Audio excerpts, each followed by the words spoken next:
നമസ്കാരം. Third eye ന്യൂസിലേക്ക് സ്വാഗതം. മലയാളി പ്രേക്ഷകർക്ക് സുപരിചിതയായ നടിയാണ് വീണ നായർ. സീരിയലുകളിലും സിനിമകളിലുമെല്ലാം ഒരുപോലെ തിളങ്ങിയിട്ടുണ്ട് താരം. ബിഗ് ബോസ് മലയാളം സീസൺ 2 മത്സരാർത്ഥിയായി എത്തിയതോടെയാണ് വീണയെ പ്രേക്ഷകർ കൂടുതൽ അടുത്തറിയുന്നത്. സോഷ്യൽ മീഡിയയിൽ സജീവമായ വീണ കഴിഞ്ഞ ദിവസം പങ്കുവച്ചിരിക്കുന്ന വീഡിയോ ഇപ്പോൾ വൈറലായി മാറിയിരിക്കുകയാണ്. ഫാസിൽ ചിത്രം എന്റെ സൂര്യപുത്രിക്ക് എന്ന ചിത്രത്തിലെ ശ്രീവിദ്യയുടെ ഐക്കോണിക് ലുക്ക് റീക്രിയേറ്റ് ചെയ്തിരിക്കുകയാണ് വീണ നായർ. മലയാളികളുടെ എക്കാലത്തെയും പ്രിയപ്പെട്ട ചിത്രങ്ങളിലൊന്നാണ് ഫാസിൽ സംവിധാനം ചെയ്ത എൻ്റെ സൂര്യപുത്രിക്ക്. അമ്മയും മകളുമായി ശ്രീവിദ്യയും അമലയും തകർത്തഭിനയിച്ച ചിത്രം.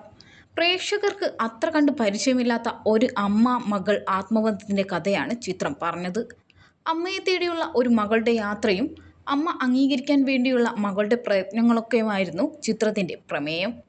ചിത്രത്തിലെ വസുന്ധരാദേവി എന്ന കഥാപാത്രം ശ്രീവിദ്യയുടെ കരിയറിലെ തന്നെ മികച്ച പ്രകടനങ്ങളിൽ ഒന്നാണ്. ഇപ്പോഴത്തെ സൂര്യപുത്രിയിലെ ശ്രീവിദ്യയുടെ കഥാപാത്രത്തെ റീക്രിയേറ്റ് ചെയ്തിരിക്കുകയാണ് നടി വീണ നായർ. ചിത്രത്തിലെ ആലാപനം തേടും താഴ്മനം എന്ന് തുടങ്ങുന്ന ഗാനരംഗമാണ് വീണ റീക്രിയേറ്റ് ചെയ്യാൻ ശ്രമിച്ചിരിക്കുന്നത്. ശ്രീവിദ്യയുടെ കോസ്റ്റ്യൂമും ആഭരണങ്ങളും ഹെയർ സ്റ്റൈലും പാട്ടുമൊക്കെ അതുപോലെ തന്നെ റീക്രിയേറ്റ് ചെയ്തിട്ടുണ്ട്. അമ്മാമകൾ വാത്സല്യത്തിന്റെ ആഴവും പരപ്പും അടയാളപ്പെടുത്തിയ ഈ ഗാനം ഇന്നും മലയാളികളുടെ നൊസ്റ്റാൾജിയാണ്. ബിച്ചു തിരുമലയുടെ വരികൾക്ക് ഇളയരാജയായിരുന്നു സംഗീതം നൽകിയത്. സിനിമകളിലൂടെയും മിനി സ്ക്രീനിലൂടെയും പ്രേക്ഷകർക്ക് ഏറെ സുപരിചിതയായ നടിയാണ് വീണ നായർ. ബിഗ് ബോസ് സീസൺ 2 മത്സരാർത്ഥിയായും വീണ ശ്രദ്ധ നേടിയിരുന്നു. കുട്ടിക്കാലം മുതൽ നൃത്തം പരിശീലിക്കുന്ന വീണ സ്കൂൾ കാലത്ത് കേരള സ്കൂൾ കലോത്സവത്തിൽ കലാതിലകമായിരുന്നു.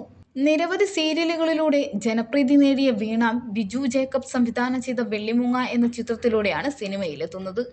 ഒരു second class Yathra, Mariyamukku, Chandrettan Evideya, Aadupuliyattam, welcome to central jail, Johny Johny yes Pappa, French Viplavam, ഞാൻ പ്രകാശൻ, തട്ടുംപുറത്ത് അച്യുതൻ, നീയും ഞാനും, കോടതി സമക്ഷം ബാലൻ വക്കീൽ, ആദിരാത്രി തുടങ്ങിയ ചിത്രങ്ങളിലും ശ്രദ്ധേയമായ കഥാപാത്രങ്ങളെ അവതരിപ്പിച്ചു.